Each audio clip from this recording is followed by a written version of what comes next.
Welcome to Game Tactical Tuesday. Today, we're going to be talking about how to build influence, right? Using the special framework, status, power, credibility, likeness. So, status is access to a scarce resource.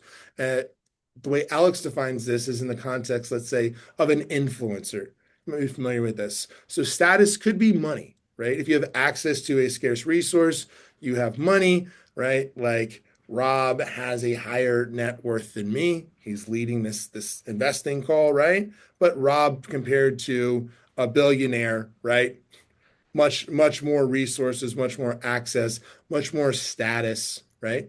Um, which isn't the same thing as I like, and he distinguishes between credibility, which you kind of just touched on there. Credibility is, hey, I have status, but I also, you know, when we're talking about investing, hey, if Rob has status, he's got money, right, or knowledge, and it came from the specific field, he's going to have more credibility, right? That person online who is, hey, I have money and I'm talking about crypto, but I made my money in crypto has credibility, Yeah, right? I'll give you another way to think about it, right? Going back to the blog example. I'd say I might have sold more real estate than Lauren, but Lauren might have more status than me in the area of working with a certain type of buyer or seller, Yes. right?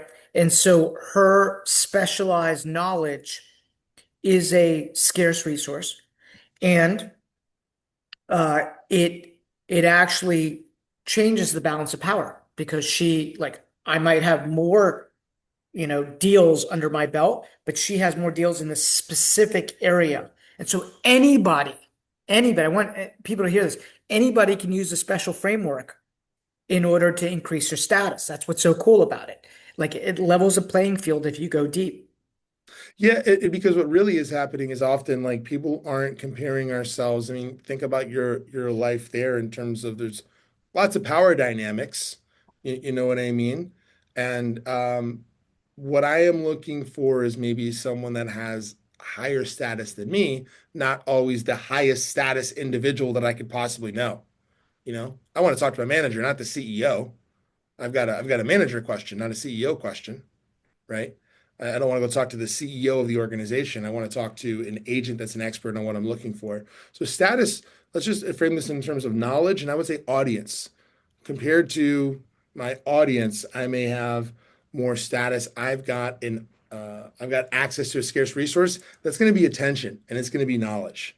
So when I've got those two things, um, it's very helpful. Power is likelihood of compliance with the future request. I see Zim's on here. Can I ask you a question, Zim? Will you play with me for a second? Sure enough, go ahead. Awesome. Hey, Zim, have I ever shared something or invited you to do something that you found valuable? Can you think of an example where I've said, "Hey, man, you really got to check this out or try this," and you found it valuable? Wow, there's so many it's hard to pick. So I Sure. think one of the things that you invited me to was you had a huge grid event down in Knoxville. Yes, sir. Um, Yes. and when you invited me to that, it just kind of opened my mind as to how big and grand these events can be. So that kind of registered in my mind. Oh, thank you. Yeah, you came to an event. We had 170 people at the event, right? In terms of talking about what we're looking to do, it worked very effectively. So, hey, Zim, so if I'm hosting an event April 8th, I'm hosting a regional rally for the entire state of Tennessee. I'm bringing in a bunch of speakers. If that fit your calendar, do you think you would come to it if I invite you to it? Oh, definitely. Yeah, right. So Without a doubt. power is likelihood of compliance with future requests. So if what does that actually mean? It's people that have power in our lives. Use the example of our parents have a lot of power, right? They've taught us a lot of things, so they have a lot of influence over our lives. So if we've got that could be if I'm giving solid advice and I create a pattern, right, where this advice is being helpful to you, you're much more likely to comply with the future request, right? So that's what the power framework is. Um, you know, just something to keep in mind of like, hey, and do my clients listen to me? Have I built a track record where, nope, that makes sense. I would listen to me. Yeah. Every time I call, I am adding value to them, right? I'm trying to help them make money. I'm helping them save money, right? Or I am connecting with them in a valuable way. I'm showing that I care. Simple framework. Thank you, Zim. Appreciate you, man. All right. So Rob is back. All right.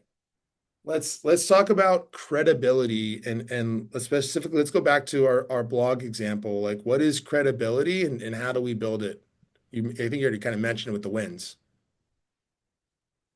Oh, you muted, Rob. Sorry. Yeah, this is where proof over promise really comes into play.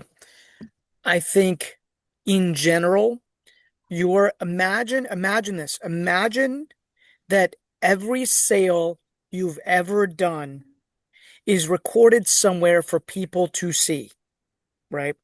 Yes. And it's visible, right? Imagine a book of all your sales with like the story of the people and how you actually executed the deal and the results. What would that do for your conversion? Hmm. It would increase conversion because what it does is that it increases trust. And so your blog essentially could be that, or your website could be that if it's a living, breathing organism that's just proof over promise. So powerful. It's a simple concept, but but it does two things. One, people are you going to be part of all the search engines, but also all of the new search engines that are out there, right? Gemini, ChatGPT, Claude, like all of them. And if the consumer lands on that and they can see all of that proof of work, it's just going to increase conversion. So I'm going to encourage everybody, especially today, there's no excuse not to build something using a tool like Lovable to build a simple blog, right? You can go to lovable Hey, dot. Rob. Yep. Um, I don't want to steal the thunder today with you and Justin. Do you want me to show you what we're building for the probate estate in Well, you can. Lovable, actually? I think you can give them the idea. Just give them the idea of what you've done. You don't have to show it, but just give them the idea because it'll slow it down. Yeah, pictures are better than words, but it's basically a blog that talks about all of the probate estate properties that we've done, whether they were referred to us through attorneys or through something else. And it shows the before and after pictures.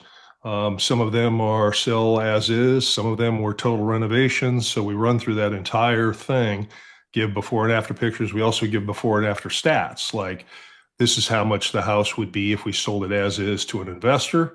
Here's how much it would be to a hairy homeowner. Here's how much it would be if we polished the penny. And then here's how much it would be if we did a total renovation. And we've got houses in all those categories and we document them on our blog. Yeah, Dave, how Dave. long have you been how long have you been an agent for? Just going to walk through this framework very quickly. Well, this is what you're going to convey on this blog. Yeah, so I got my license in 2012 Awesome. and yep. So it's been what is that? 13, For 14 years? year 14 right now. Awesome. So you're 14. Awesome. Rough idea. How many houses do you think you sold, Dave? I don't know, 100 plus, maybe. Thousands, Thousands, thousands. thousands. Yeah. Thanks, In the Rob. in the Thanks, Rob.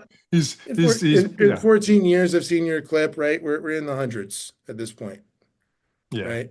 Definitely in Awesome. the And then hundreds. when it comes to probate, what is probate? I've got some new agents on here, or you may be an experienced agent. Does it mean you've really done a probate deal before? Might not be your niche.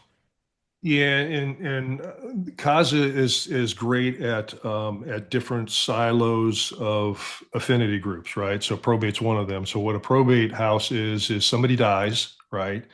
And they Mhm. either have a will or they don't have a will. And they're dying either testate or intestate, which is will or not will, right? Um, and they someone has inherited the house, and they need to figure out who can sell it and what to do with it. And this is a huge segment Rob and I were talking about it yesterday, in amping up our lead gen on that and getting sources of data to help us find these people who, in essence, have died, and then who their heirs are, and we figure out who it is that's got the power to sell the house, and start our Here's conversation with hey, would you like cash offer on the house, and then go from there to convert it to possibly a listing. Sure. here's the point though, Go ahead, Justin. Rob. The point is we live this every single day where I'm like, Dave, if you want to become the authority of this niche, you have to build a blog. Let's build it in lovable.dev where you can literally just talk and build the blog and the website, and it does it for you. And what I know will happen, because I did this in the past, all of that business will go to Dave. He will suck all the oxygen out of the room because he's implementing the special framework that we're talking about, going back to the framework. When you become the authority at something, you will have power, influence over the person that needs that particular assistance. So anybody here, whether you're working with first-time home buyers or neighborhoods or waterfront properties or investors, I'm just going to encourage you, like that should be today's action item, is to go look at that. And how do you actually, you've all heard this, like the niches are in the riches, or the riches are in the niches. Sorry. You've all heard that, but everybody's so scared to do it because they think that they are leaving something behind when in reality they're, you know, invisible to everybody because they're trying to be all things to everybody instead of being the superhero to somebody, right? So it's a difficult concept to understand. We teach it through the zone framework, Yep. but once you implement it, your life changes, your business changes. And here's the L that if you're that I think can overcome some limiting beliefs. The L is likeness, right? Uh, is fair to say Dave and I have slightly different personalities, right? Rob and I have slightly different personalities. So likeness is that authentic, vulnerable people want to work with people that are similar to them, that resonate with them, right? You're gonna find that like Lauren is, I love Lauren. She's one of my close friends, right? We're very different places in life. She's in her late 20s. I'm in my early 40s. I'm a dad of a high school senior. Lauren is the cool older friend of a high school, like there's a very different, she's closer in age to my daughter than she is to me. Like we're just different places in life. And so because of that, here's the fascinating thing is as long as I show up authentically, right? So when people meet me, the importance of showing up authentically isn't just like living your truth. It is because when I show up authentically and I meet Dave Zimmerman and wow, and he actually wrote the blogs, right? His voice shows up in there, oh wow, I feel like I already know this person. I was attracted to that person there. I wanted to work with him. When I meet him, I feel a sense of familiarity.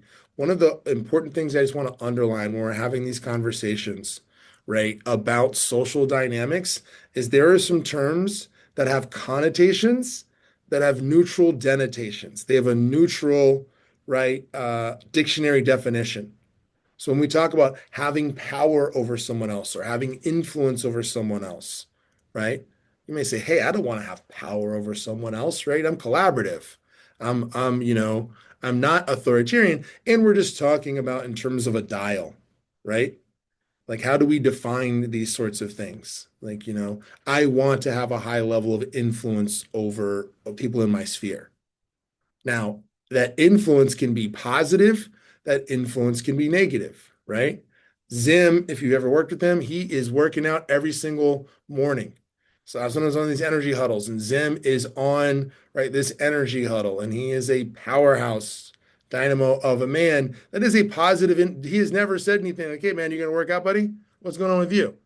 Right? But he is a positive influence in my life. Where I see that, I'm like, "All right, I got to go get in the gym." This guy, if he's doing this every day, what is my excuse for skipping it today? Like and that's a very banal, a very banal example. So that is the special framework. We can talk about how that relates to zone, but status, power, credibility, likeness. Julianne, did you drop this link for me in the? Yes. Okay. If you go look, I've dropped this uh, in the chat, right? There is a link to a talk I was watching last night. I think Corey may have seen this person here. Okay. Ellie Ridge. Ellie Ridge teaches a Structures 101 class for realtors. And she goes through 30 different structures that comprise a house, right? What's the roof? What is the plumbing? She walks through all of those things because that's her hyperfixation. That's what she talks about online. Hey, that we should understand the product that we're selling in the same way that we understand loans information. Make sense? So she kind of walks through all of that. So if you're like, I have no idea what I'm going to talk about, I'm going to challenge you, go watch that video. I promise you, you're going to learn something about the home that you live in that you didn't know before. You can go explain the home. Every one of us lives in a home that has features, even if it's an apartment or something, right? It has walls and a plumbing system and an electrical system and counters and mechanicals and right. I see Corey smiling here. Like all of those things are applicable. Uh, Communicate about that. Like and the most important thing, Rob nailed this, is um, working with clients is the natural result of subject matter expertise, right? Part of our skills as an agent is we have to work how to sell. We have to master how to sell to people, or else you shouldn't be hiring me to negotiate on your behalf. So if I master this, I'm going to attract people organically. Yeah, Zim, I'd love to hear. Uh, I appreciate you sharing your framework that you've been working on probate. Who's got some questions? Who's got something who's a little inspired? Who's got some limiting beliefs about, this is really a Kaza call right now. Alex is on here, but who's got some limiting beliefs about their own version of what that might look like? I can tell Amanda you is what, working on this, right? I Amanda can tell you, walked us. Justin, what, Yeah, go ahead, I'm sir. sorry. Yeah, I was No, just going to say, I can tell you what my limiting beliefs were when yeah. I started this. So, and I didn't start the probate thing until about 4 years ago. I kind of lucked in. There's no luck. It's all the Lord blessing me. Got a probate deal, kind of stumbled into it. It was like, what is this? This is awesome, right? And kind of went from there. And one of my limiting beliefs was, that whole shift, right? From heavily sphere oriented and Clifton, the town I live in, oriented to, okay, this probate thing is a thing and it's a real great thing. And so I need to like Mm, jump in with both feet. And so you've got your gas on two pedals at that point, right? yeah. And you Did you have to be able find? to go ahead. Well, no, did you find that when you started niching down on probate, did it affect your sphere business? Um, to a certain degree, right? And not really, because your sphere is your sphere. I mean, they're trusting you and they're gonna reach out to you anyway, right? Yeah. Now, some of them will, take the neighborhood expert, and not you, if it's someplace that's kind of far off. Um, However, it is a transition. So, you are backing off the pedal on one and pushing down on the other. And so there's a You had transition done some period. you had done some neighborhood expert niching, like, right? I saw your content. I think you're focusing on that, and you really said, "Hey, I'm going to niche down and focus on probate more." It Yeah, seems like, and exactly. not as much of the neighborhood content. Yeah, I'll still do some Clifton stuff because I just love it here, in our little town, last small town in Fairfax County. However, the probate thing is really the thing, and I really Sure. think that that's where the lead gen will come from. Yes. Um, who else says Amanda is working on this right now herself, and I love the clarity because I'm already seeing it in terms of creating content already, like to speak specifically to an audience. So what's your audience, Amanda, that you want to be kind of the superhero to? So my background, and I think my audience would be folks who are wanting to build on their lot. So they're going from kind of dream, and having to find the land and find the architect and find the builder and get to keys in hand. And so that's kind of who I'm targeting. And that's what I'm from new construction. I'm from custom home building and getting your land prepped and ready. But I myself have limiting beliefs around this, that I'm not a full-on expert, or that um, I don't have all of the knowledge, but I do believe that if we had a meeting of the minds with other experts, that we could definitely overcome anything that popped up during the process. Yeah. Um, how many new construction transactions have you been involved with? Probably like 40 to 50 How many total, conversations have you had about new construction, do you think, in your career? like 6,000. There you go. A lot, So yeah. here's the great news. If you've got some life experience, and you do if you're on this call, right? Being a real estate agent is, if you look back and you're able to go through that life story interview, and if you haven't, have a conversation. I'd love to do it with you. Of, oh yeah, I've always been a fiduciary for people in my life. I have always, right, been deeply rooted in service. I see how what I'm doing now is a continuation of what I've always been doing, right? But you've got some subject matter expertise, like Amanda does.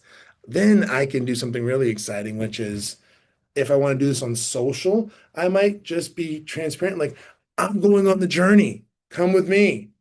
Make it part of it. Here's what I learned today. Things I didn't know as a real estate agent, right? That could be a great segment of, like, because this thing it's an open world video game.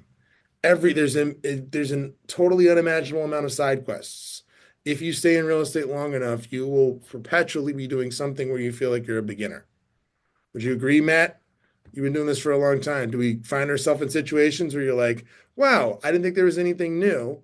And what I find is 20 years into this game, right, that I am still learning new things. I am still being exposed to new situations. I'm still having brand new questions on a new house or a system that I have never seen before.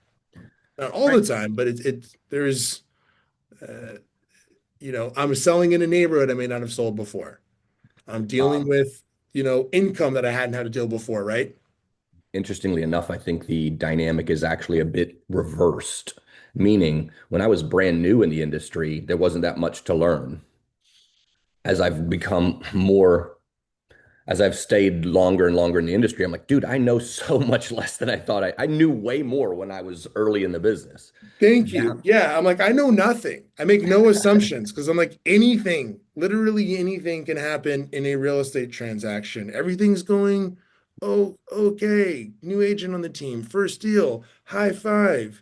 Oh, your client got fired the week of closing. Oof. Yeah, didn't anticipate that one. Yeah, you can't close if you don't have if you don't have a job. there's certainly, a benefit of experiencing a lot more situations in the real estate, transaction that you're like, okay, cool. I know how to handle that. I know how to handle that. I know how to handle that. Just the longer I've stayed in real estate, the more I realize the breadth of what I have to act, there is to understand is just much larger than I thought it was, right? So there's more to still learn. The more I've become, the more I'm exposed to the transaction, the business, people. Shoot, like the more you think you get people, the more you realize, man, you don't get people. You need to figure out how to like actually navigate all these unique circumstances with people, for sure. What I have realized is the ability to articulate frameworks is a huge differentiator between us and the competition, where I talk to people who have experience, in things, and you think they're really sharp. You're talking to an investor and they've done 40 deals. And then you talk to them, you find out they don't know anything about the real estate contract. They don't know anything, man, this person is like a hard charging, they're like a surgeon, they run a residency. And you're like, oh, that guy's got terrible credit because he's a doctor. It's just facts, in my experience. You'd be surprised. And because they take on so much debt so early in life. can be kind of interesting. We could talk about the psychology, but just that's been my experience of like uh, maybe not entirely true, but I've seen it happen a bunch when I was a mortgage broker. Um, you work with different people, and what I've found and I've actually comfortable with is I might not know everything, and yet I know more than almost everyone that I talk to because I'm having conversations in my zone of expertise. It's not because I'm and when I'm speaking in frameworks, man, that even is a big distinguisher between me and other agents, where Matt, right, and Matt can do both. Matt may be an amazing agent and he crushes it in his sphere and blah, blah, blah, but he couldn't articulate. So much of this is intuitive and instinctive, and I've always done it, and it's common sense to me. So I might not be able to articulate how all of this works. You know, Yeah. hey, am so good. I attract people that trust me through my network, and now I'm trying to like work with someone that has never heard of me and is highly skeptical. And I don't have those skills at all. I don't work with I work with high trust individuals. I'm not used to trying to sell someone on my services who doesn't like real estate agents. I don't have a framework for that, of like how that might work. So I got Corey on here, little guest appearance by Simon. Yes, Simon loves being on camera. Loves it. Um, Good on him. he's the most outgoing. So what I want to just wrap this up with, and if anyone wants to jump off the screen, they can, is just we talked about special, and we could talk about zone, and Corey, can you kind of articulate what zone is? Like, because that's what we're doing here. Like, this is just zone is the overarching framework of there's only three ways to get business, prospecting, networking, marketing. It all requires zoning your audience.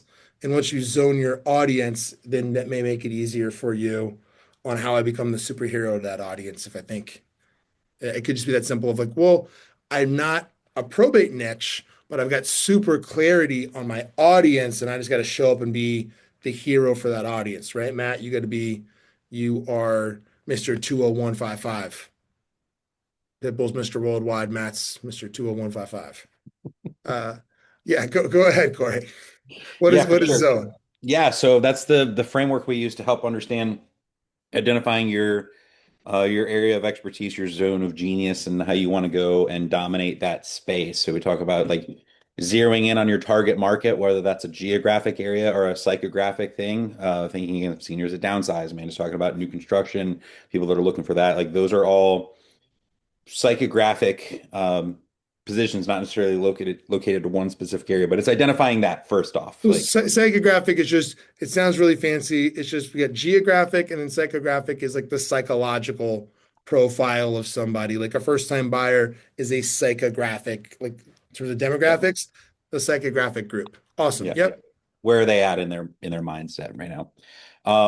From there, once we have that identified, we have to go ahead and start to own the mind share of those people, and that's done through those methods we talk about of like prospecting, networking, marketing. So getting in front of them in some type of way, either through some kind of direct reach out, through just prospecting, marketing, mails, social media, things like that, or just And networking if you're finding them today at we're talking about through referrals. producing content, Sure, that's right? right. Because we have a four C's framework of you produce content that leads to a conversation, that leads to a connection that results in what, Corey? Get you a contract, get you a closing, get you connection. Yes. For sure. Right. So that's it. So blog posts, social media, speaking to my avatar, in-person events, all different versions. Those are all just content, and there's a different delivery vehicle. So how do we own the mind share by providing value to them?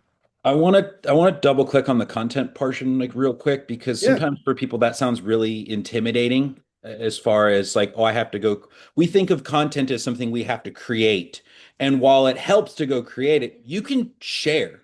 You can share a news article, you can share a blog post, You you can can share those market stats that Lauren has, right? absolutely, right? That is, it's not something that you have to fabricate or create or just has to come from there.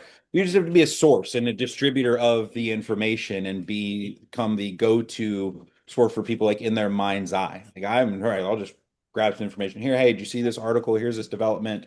Um, Sharing out, properties when I you all have seen me send an email out at 10:30 at night and it's BC team is BCC'd on it, but it's going to 10 to 30 different investors, and I'm just going fishing, creating content, getting some engagement, having some conversations out of it. So don't get so locked into thinking I have to go create all this. You can just disseminate information, right? Awesome. So And yeah, that I'm works well for sharing you. information with my avatar. What's my end? Yeah. So that's going to be nurturing those connections and stay with them. So you've got to now have a systematic way to stay in touch with them, to be engaged. So whether that is through calling, touching base, and sharing that information, having a newsletter, blog posts, these are ways that we can stay continually in front of people, that we're nurturing these relationships over the long term. And then what's the E? What happens when you do those first three things? You can then empower people and to take action, and they're going to work with you. This is where Yeah. you're deepening these relationships, and you can, because you've, I don't know, delivered so much value in that. It's the whole Gary V, like jab, jab, right hook. Like I've continued to add more value. And so in my ask, it's a much easier ask at that point. And there's two E's. So if I'm doing the probate or the short sale or investing or something, empowering them totally makes sense because they take action. But you're like, I don't know. I'm just sharing like neighborhood coffee shops. How am I empowering them? Right. The other E we use is earn the heart share. Right? I let people know that I care about them, right? And then, hard share leads to mind share, leads to market share. Mind share is like Coke, Pepsi. I want to be on those top two. If I build a deep and substantive relationship and people know that I care about them, because I do care about people, but I'm deliberate in caring about people. I think Corey and I are like competitive when it comes to caring about people. Like we want people to know that we care about them, you know. That's, I get to, what's that? I was saying It's that's the true. truth for sure. Yeah. So I earn the heart share of those around me. And so to take that back to that special framework, right? Status, power, credibility, likeness, you know. Um, if I do those things, I build influence, right? So I can do those. There's a natural framework. It is 9:15. So here's what I thought might be interesting. If you have to go, thank you so much. We are so glad you're on here. Anyone has questions, happy to answer questions. If they don't have questions, I'd like to, but let's start with this. Who's got some questions? Who's got some ahas? Who's facing a challenge?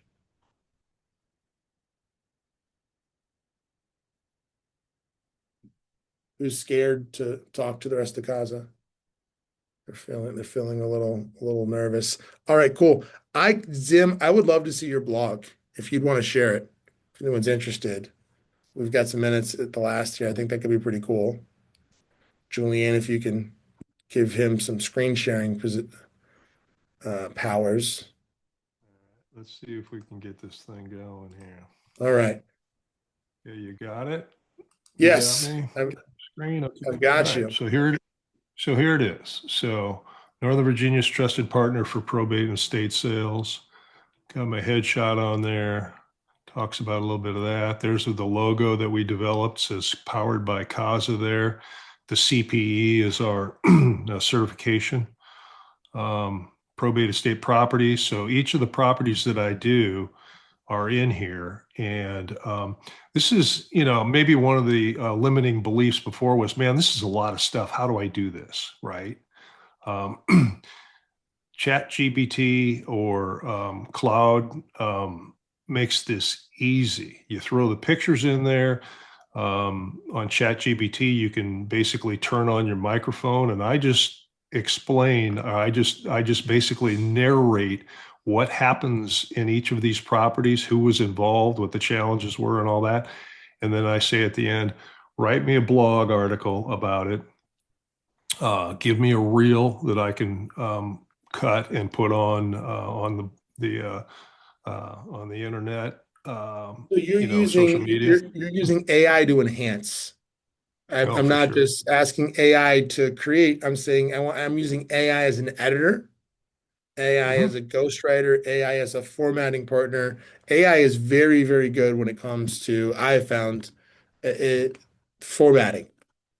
Like if I have original content, Corey created a course one time, like house hacking course, right, Corey? And I used AI to like turn this thing into, oh, a seminar with an instructor manual and like because we had original content to go off of. So yeah, Zam, you're articulating exactly what happened with the property. You're good at articulate, you do this for a living. And so your story tell this, and then AI kicks you back this. This is great. Ooh. So we've got the challenge. I like this. For the AI helped you with all this format, Dave? Strategy. Yeah, well, this was done in Lovable, this one. Oh, let's And go. so here's the after pictures of that same property, right? Yeah. And then one of the pieces of information, if you click on the property, is it'll tell you what, that they spent. 68 grand, we sold it for 150 more than they would have sold it as is, right? And so this is kind of The results there. Yeah, I love it. So the results challenge, here. strategy, results. So we're identifying a problem, right? We are going into detail on how we solve that problem, right? What's my scarce resource here is I've got solutions, right? And information about a challenge that you're facing about probate because you just And AI inherited this will property. Yeah. Yeah, and AI will help you do this too. I mean, one of the things that it said in developing one of these blogs was, at the end of the reel, it was, hey, DM me probate and I'll send you my expert probate field guide, right? Okay. Hmm. So, so my media person's like, okay, so where's the field guide? And I'm like, I don't have it. Okay. So yesterday I created it. Here's what it looks like. Field guide, boom. Understanding probate process, boom. How do you do this? You evaluate the property, boom, boom, boom, all the way down. Field guide, And you're using done. Claude for this? I'm losing Yep. you. This one's Claude. Yeah, this one's Claude. And then you're using Lovable as well. So Lovable is like a vibe coding app, is my understanding of it. Yeah, yeah. It'll Lovable is it builds websites for you. Sick. So you built this Yeah, all yeah. in So Lovable. So we've yeah, gone from like a WYSIWYG, what you see is what you get, drag and drop template, website design, like Squarespace had that. It was pretty revolutionary. To now Lovable is another iteration of that, right, Dave? Where you're using this, it's a more sophisticated tool to turn your kind of ideas into a website. it actually makes it look like you want it to look. The other drag and drop thing, I'd have to be a website kind of builder, right? And that's not Yeah, I me. found you're I still don't like want to do buying a template or something, you know what I mean? Or theme, you know. Yeah, I got WordFest and I'm going on Theme Forest and I'm buying my theme and then I'm like formatting the theme and yeah. But it still requires some design chops I found. At least yes. Cool. it. Yeah, definitely. Anybody have any questions for Dave? Dave, how long did it take you to put together this? Like, what was your process for building this thing out? Time block, Mm, work on it like a little one big chunk yes. or small, steady progress? Well, so how this kind of developed is, I'm on the phone with my coach, right? Um, and he's talking about, you need to develop this. And he's bringing suggestions too. He's like, Lovable does this. He said he'd been working with a little bit. So the first iteration was him actually taking the content that I had put together on some handouts for attorneys' offices that I go have lunch and learns with, and boom, kind of developed the first the first iteration of this. Then my media person took it and took it from there, right? So that's where it started on this. Took, to your question, a couple weeks to do. I mean, Okay. it didn't take him that long to do it. It took me a couple weeks to kind of like churn it to get it somewhat where we wanted it. And this is all in process too. I mean, we're changing this stuff every week. Every week we're doing something different, adding to it, whatever. Awesome. So, I'm gonna wrap. Thank you, Dave, so much. And what I want to share with you, I had I'm going to a friend of mine. She's hosting a conference on the 22nd, called The Intersection down in Tampa. Had a chat with her. She's running this whole thing. I'm running our regional rally. And what I shared with her is this is like when you're hosting something, when you're presenting, when you're doing this, and this is true for this content we're creating, nobody knows the perfect vision you have in your head. So no one is comparing it to that, right? They are just judging it on its merits. And so, today we had a snafu, right? Our speaker had a challenge and couldn't show up. We'll rebook Tara. Thank you so much for your patience. And we pivoted and we added value, right? Because we have inherent value in the community. And just want to share that with you of like when you're working with clients, when I'm sharing content, I do not have to be perfect. I just have to keep my head in the middle of the storm, right, Dave? I've got to know just enough for them to feel confident that I can navigate them through this. Uh, you know, I'm resourceful because I have access to resources. I don't have to have the answer to everything. Awesome. I'm going to get Dave to help me and Rob to help me, and right. And so just keep that in mind. Is like when I'm out here creating content here, we're going to go publish this, and it's in the future when someone watches this, that special framework, they're just going to get value out of it. They're not going to be disappointed that they expected Tara to show up, right? So And so when you're I out think here the other doing thing, this, yes, go ahead. I was just going to say, I think the other thing too, Justin, complimenting you, your video yesterday was awesome, right? Because you said, and this was the hook. It's like, wait till the end where you see me really totally space out on the thing, and I'm laughing. I'm laughing. I'm laughing and thinking, okay, so this sounds like me, right? So I watched it to the end, and I'm like, that wasn't even hardly a space out at all, man. You just rolled Sure. out of Well, I there. got you to watch to the end. Yeah, because I was like, oh, I messed up. I did a post for our GCAP leadership promoting Tara's appearance today. And at the end, I just like lost my words. I was like, I don't know how to end this. All right. And I didn't edit it. I just sent it.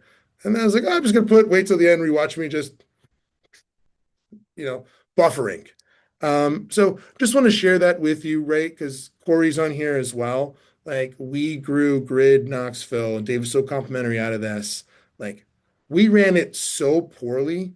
We would like prepare like the day of and just be like, poor Jess. I remember, right, Corey? I was like, there's a marketing playbook like a year in. Like Yeah, there's a man. playbook It was to super this fly by thing, night. and our results showed that we didn't weren't running the playbook, but we were just consistent about it, and we were loud about it, and we had done enough kind of other things in our own life to know like we create our own destiny, we create our own vibe, we create our own environment, we speak it into existence. So when you're going out there, you're speaking to the audience, you're carrying some of those things. Like just don't worry about, you're uniquely qualified to solve the problem of someone like yourself. There are so many people like yourself that are looking to work with you. Dave, thank you for showing that to us. I appreciate that. That's very cool. You've got Corey and I inspired. Our poor staff now is going to deal with us going unlovable and, creating some blogs. Go out and take some territory this Tuesday, right? There's only two things we have to do. Can I get an appointment? And then how do I add bricks to my database? How do I go nurture those relationships? How do I earn the heart share?